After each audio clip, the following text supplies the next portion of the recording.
Hey, it's your friend Choice CJ here, and welcome back to another week of the BBL Season number 2.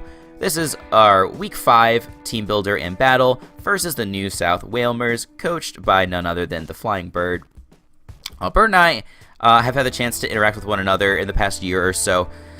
He is actually a really big player behind the scenes for the GBA. He started helping me a bit with draft slides for some of the draft streams that the GBA has had.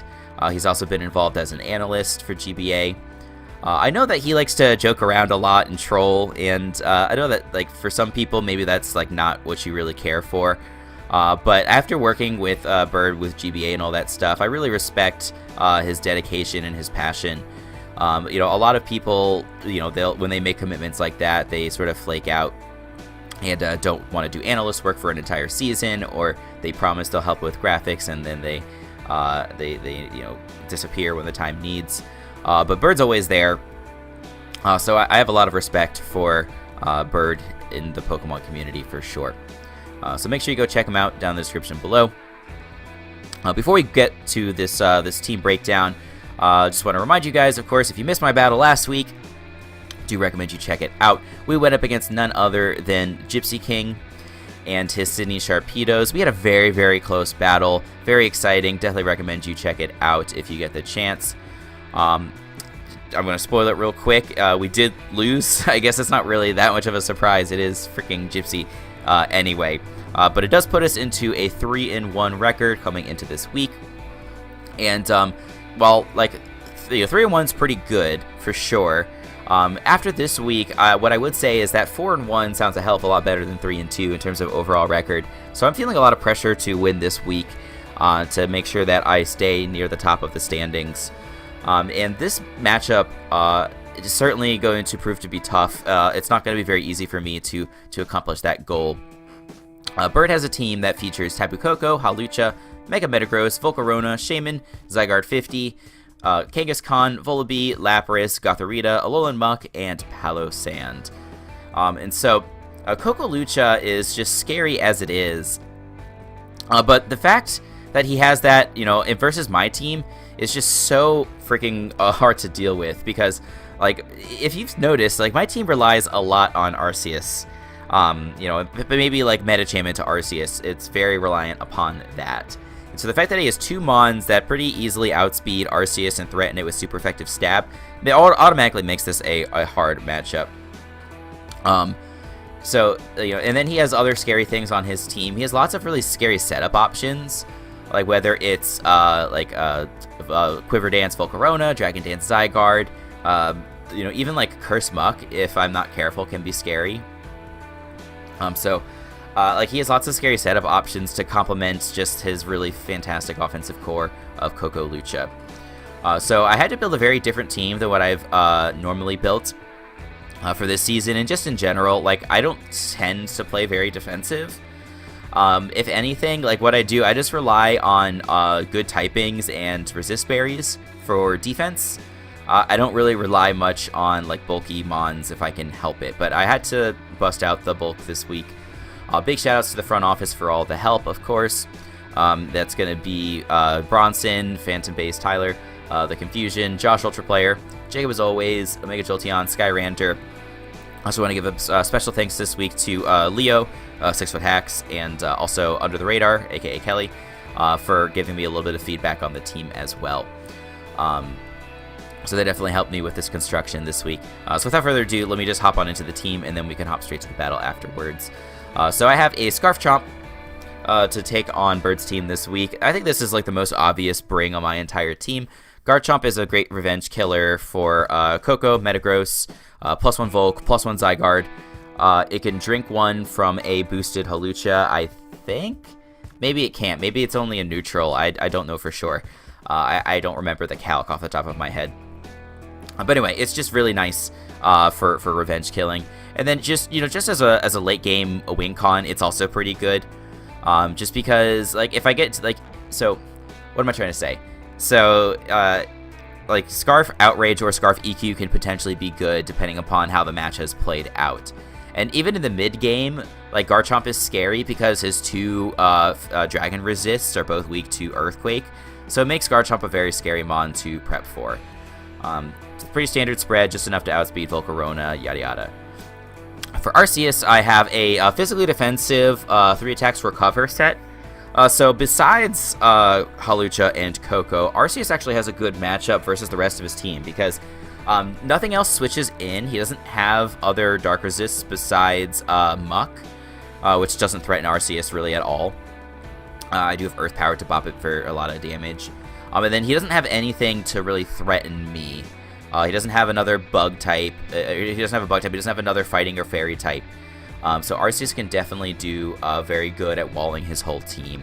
Ice Beam's just there for Zygarde, Volibee, Palossand. I guess Judgment's there for Palossand, but like in case I need to predict or whatever. And then Earth Power is there for Koko in case I predict that thing coming in. Next we have Piloswine.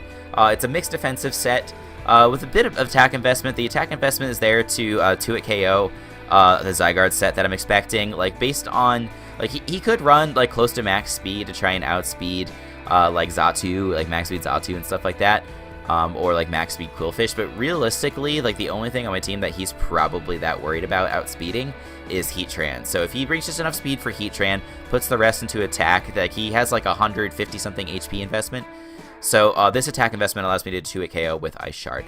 And then the bulk investment's distributed just to make me a pretty decent switch into both Koko and Zygarde if needed. This song obviously is going to be a good rocker for me. And then I have Toxic just to hit annoying things that Piloswine can't hit very hard, like Volibee and Hawlucha.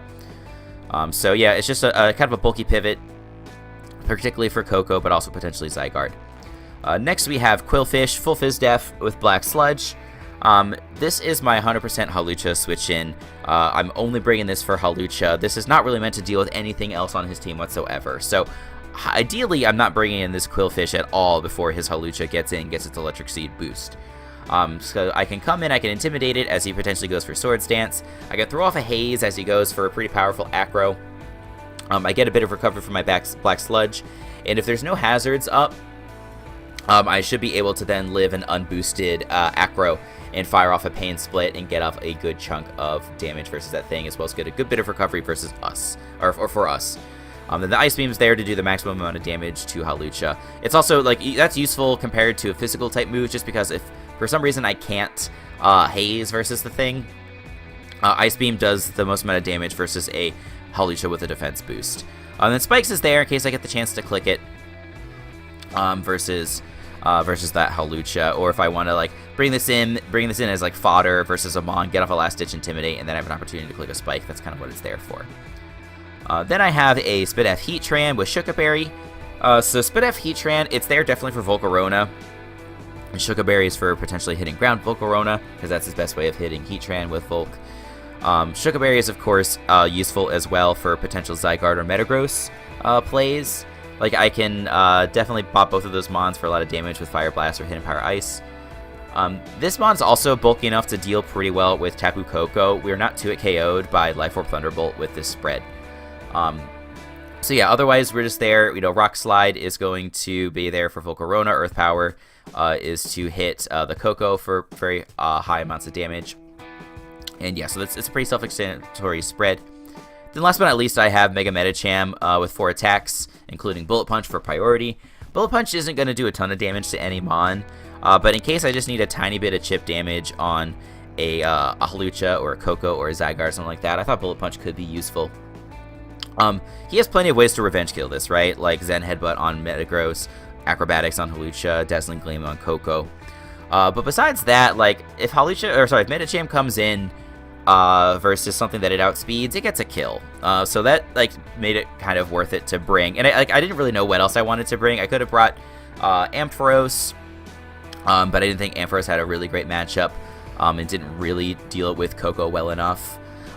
It doesn't really do well versus Hawlucha. Like, it's just his total setup bait for Zygarde. Trevenant could potentially have come with like a Koba Berry to deal with Koko and maybe Hawlucha if it's not boosted. But at the end of the day, like, I wanted a little bit of a punch on this team, because otherwise, like, this is a fat Mon, this is a fat Mon, this is a fat Mon, this is a fat Mon.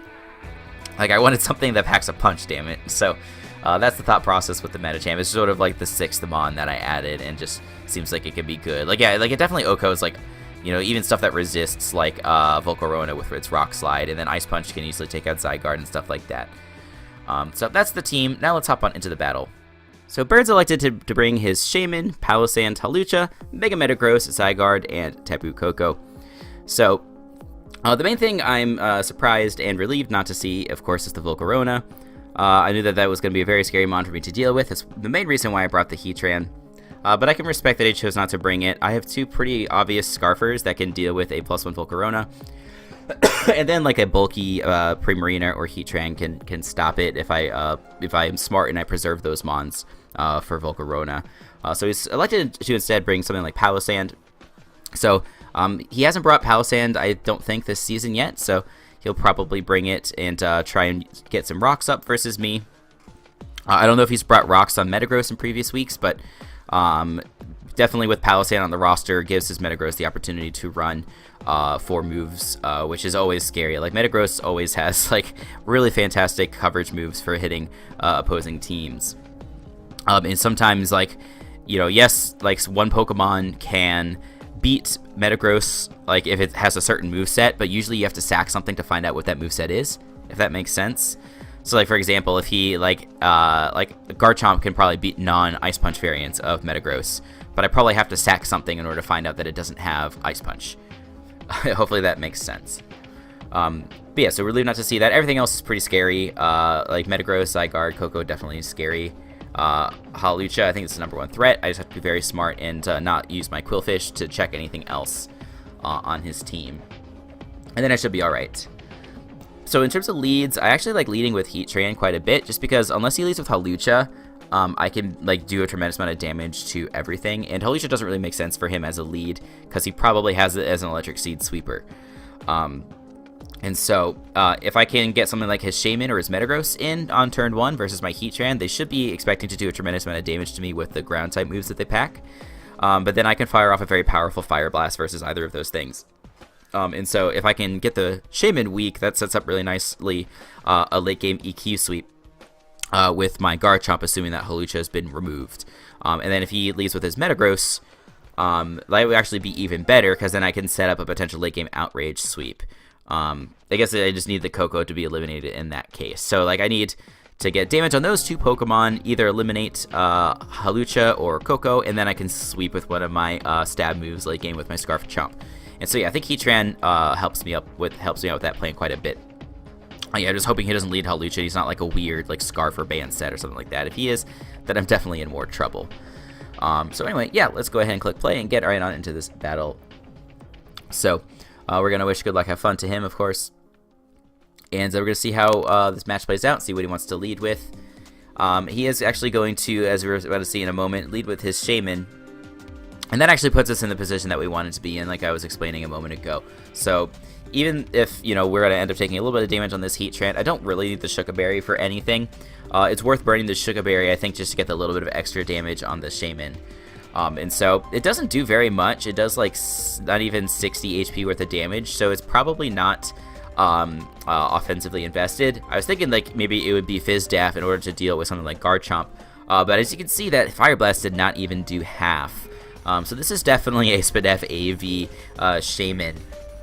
And, you know, just looking at team matchup, it kind of makes sense that he would want to bring that for my Arceus, just because it's sort of like the bulkiest thing that he has. He can do a good chunk of damage, and then he can use something like Seed Flare to hit a Calm Minding Arceus and prevent me from getting too out of control with my boosts.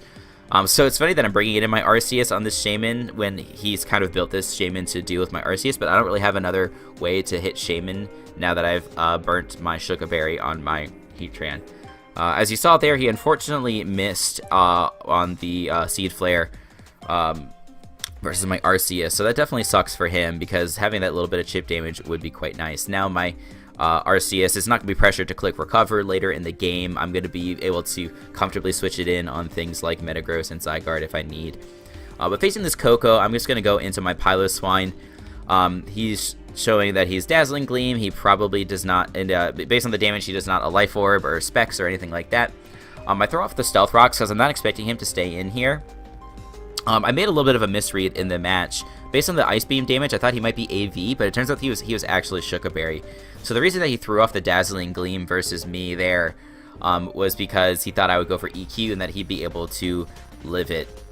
I still don't really agree with that play, because as you can see, like, there's a chance that Dazzling Gleam wasn't even going to 3-hit KO my Piloswine from the range of HP that I was at. But I digress. He does let me get up the rocks effectively for free. And then on the next turn, when my EQ is looking really obvious, I actually throw off the Toxic. And luckily, he did read my EQ and went into his Hawlucha, and I'm able to hit it up with the Toxic.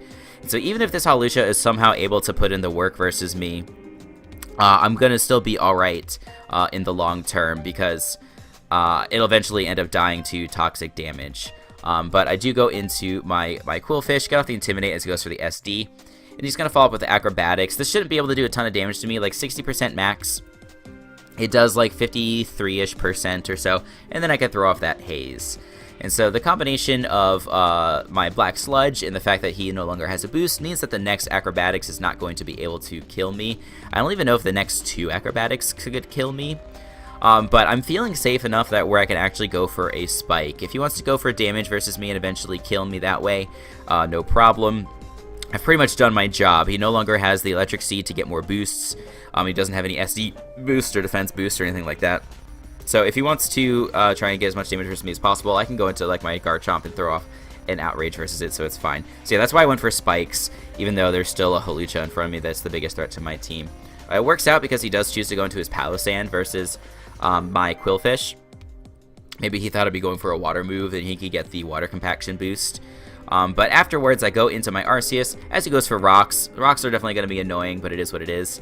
And then I just throw off the Judgment here, and I'm able to take up the Palossand in one shot. I was thinking about like going for Ice Beam or something, trying to predict switch into like Koko or something, just because an Ice Beam after Hazards should be able to 2-hit KO almost any variant of Koko.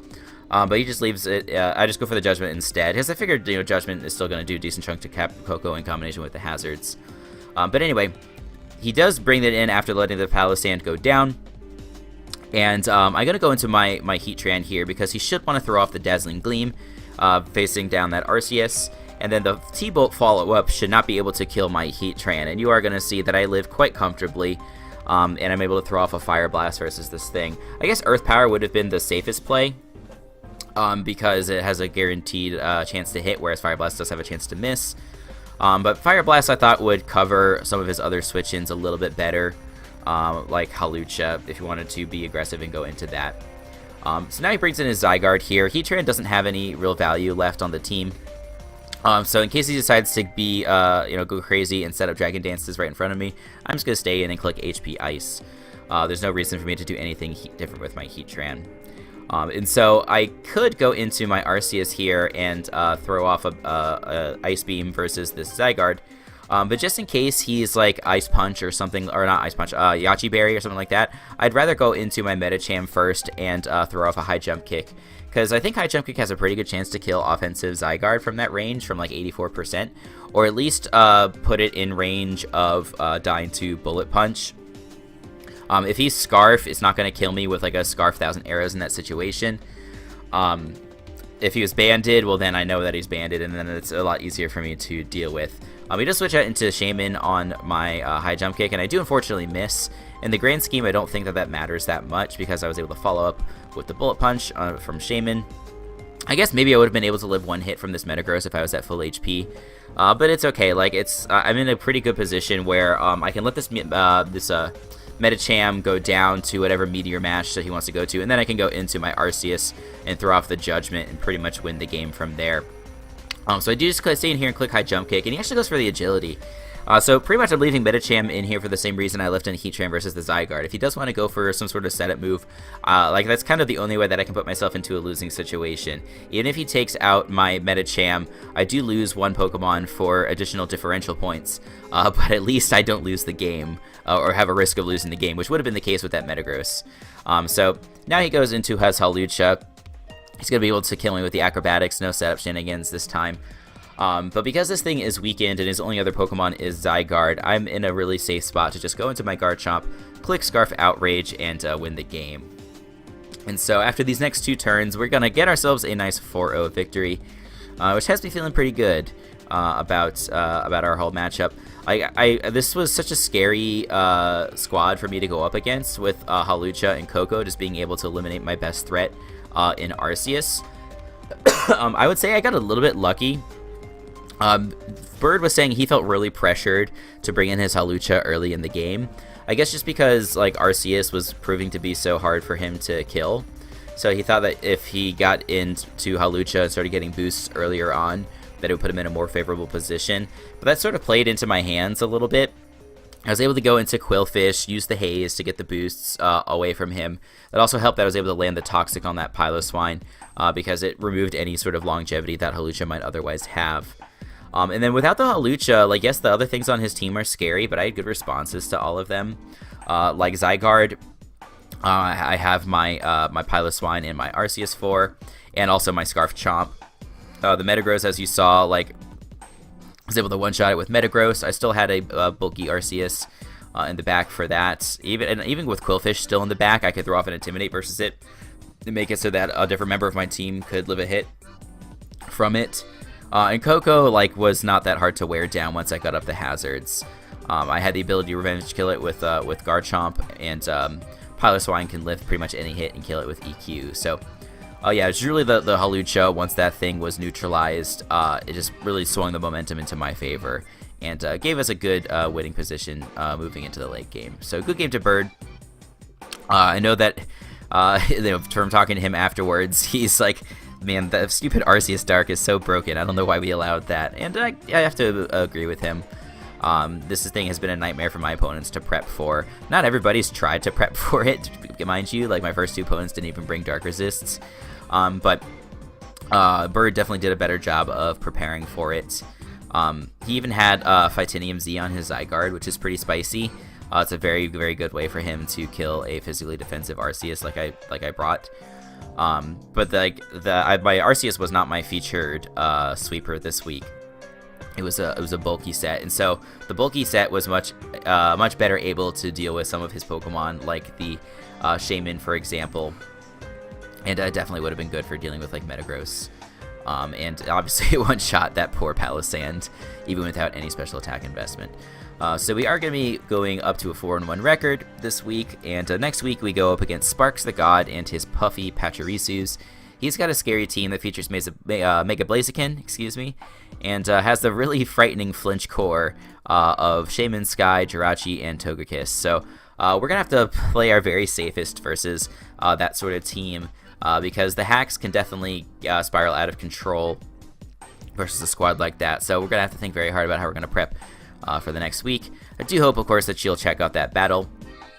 And, of course, the best way to keep up to date on when I post new videos for BBL is to subscribe to the channel. So if you wouldn't mind, go down below, click on that sub button, also click on that like button, and that'll help you stay up to date on all my latest and greatest Pokemon and gaming content. So until the next time, I'll see you guys later.